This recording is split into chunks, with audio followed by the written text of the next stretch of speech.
In this video, I'm going to be installing the RVLock wireless baggage door lock and companion mechanical lock, so they at least look the same and they use the same key. And I'm installing the locks on this side plus one more mechanical lock on the opposite side of the baggage compartment.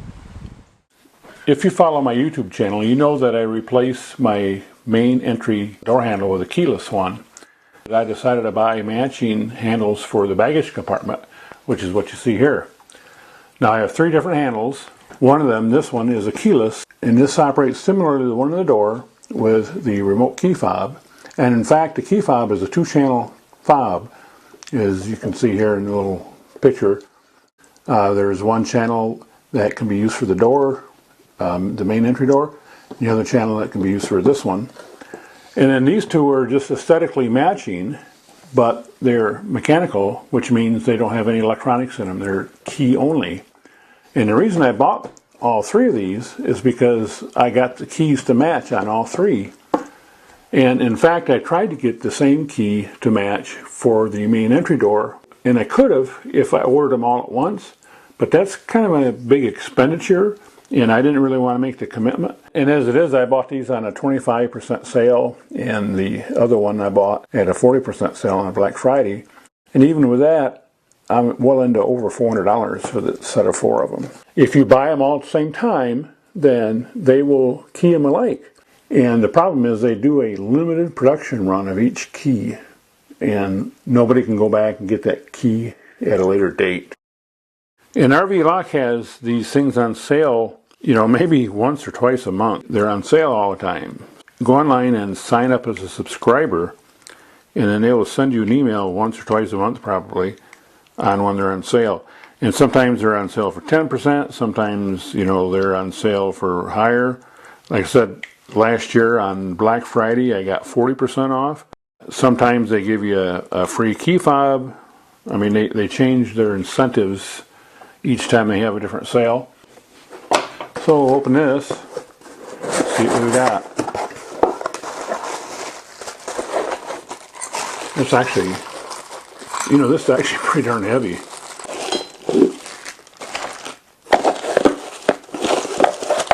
Well, isn't that interesting? The wireless key fob is missing. And in fact, if I recall, during the sale they were supposed to send me an extra one. So did I not only get the extra one, I didn't get the one I was supposed to get anyway. So they shorted me two key fobs. And then we have the non-remote one here. Boy, those are pretty darn heavy. Okay, I'll call them, see if I can get a wireless fob in the mail. I'm going to attempt to replace the mechanical one first, which is what this is. And also, by the way, these only apparently work on 1-inch thick doors, and a lot of the new RVs are coming out with 1.5-inch thick ones. So the first thing I got to do is drill these 4 rivets out, and I noticed they didn't give me any new rivets, so we'll have to go to the store and buy some. So now I've removed the old one, which is made by Southco, and the new one looks to be pretty much the same size, except for the little crown on the top. And this is the back side, and I had to use a 1/8-inch drill, and that looks to be about the same too. You want to use rivets here instead of a screw, because it's going to go up against this weather stripping, and the screws will probably poke holes in it. And just like the door, there is a bit of a gap right there. And I actually think I see what the problem is. These knuckleheads didn't get this thing centered. This is narrower here and it's wider here. So I think the plan is I'm going to try to fill a little bit of this in here like this with some epoxy to make this kind of a fill it in here. I actually did that on a boat that I had one time that I upgraded the windlass, and I had to fill in a hose pipe. I not only filled it in, but then I took a 3-inch drill and cut half of it out. This doesn't have to be structural or anything, so I think that's what I'll do here. So on the bottom side, I'm using some masking tape, and masking tape in this case is going to work better than blue tape, because blue tape just isn't strong enough. And you do want to use some kind of tape, because any time you're working with epoxy, if it gets on fiberglass, it's going to discolor it permanently. And so I do want to use blue tape on the top surface because I'm pretty sloppy, and this keeps any drizzling epoxy off the fiberglass. And the first step is going to be with the epoxy to wet it out in there. So I'm just going to mix up some epoxy and just coat the surfaces. And then I have a little piece of fiberglass cloth that I'm just going to kind of jam in there like that. And that cloth will help provide a bond as well.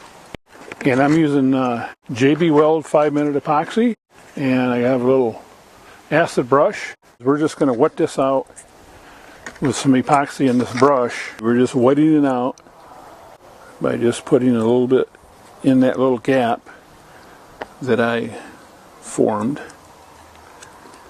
And then just take the fiberglass cloth and just kind of jam it in there a little bit. Doesn't have to be pretty. See, right here I already got some epoxy on the blue tape. It's just a matter of just letting it set for a couple minutes, because it is 5 minutes, so it shouldn't take long.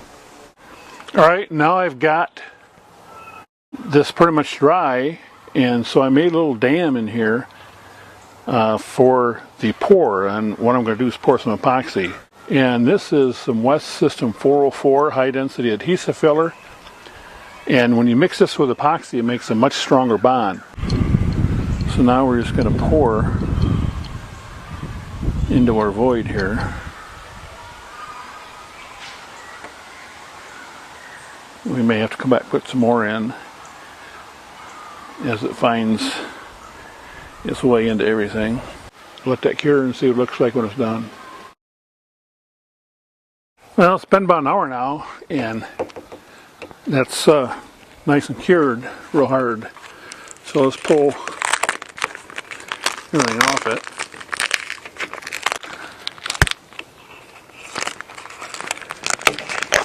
So now we're just going to have to trim this a little bit, and we can do that with our Dremel tool. And you can see the repair job I did right here, and I trimmed it with the Dremel tool. And when I put the lock in, you can see where the very edge of it is, so that would be exposed otherwise. Well, I found also that the backing is not quite the exact right size, so I'm going to have to notch this out all the way along the back. Keeps it from seating this way. So I'm going to have to make a little cut there. And I shaved about 1/8 inch off here. So let's see if that fits a little better. Look at that, it won't come out. I actually have to loosen this just a bit here and here. Stupid thing to work. And now for the last one, the keyless one. So hopefully it'll go in no harder than the other ones did. Well, we have the same problem with this $180 one. Is when you tighten the screws down tight, then the latch is binding. And I had to adjust these screws just right, and then I put a little bit of dry silicone lube in them. Hopefully over time it'll loosen up enough that it'll work. So we also, like we did the last one, programmed a new code in by using this little cheat sheet here.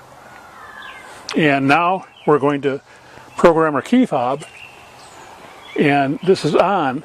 This is not a programming switch, this is a defeat switch for the fob.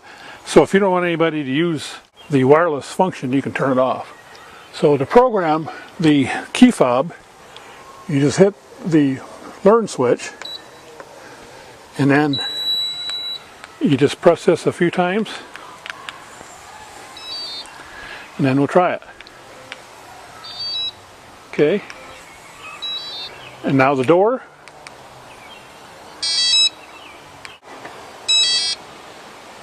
The orange is to the door, and the black is to the baggage compartment. So we're pretty much all set now.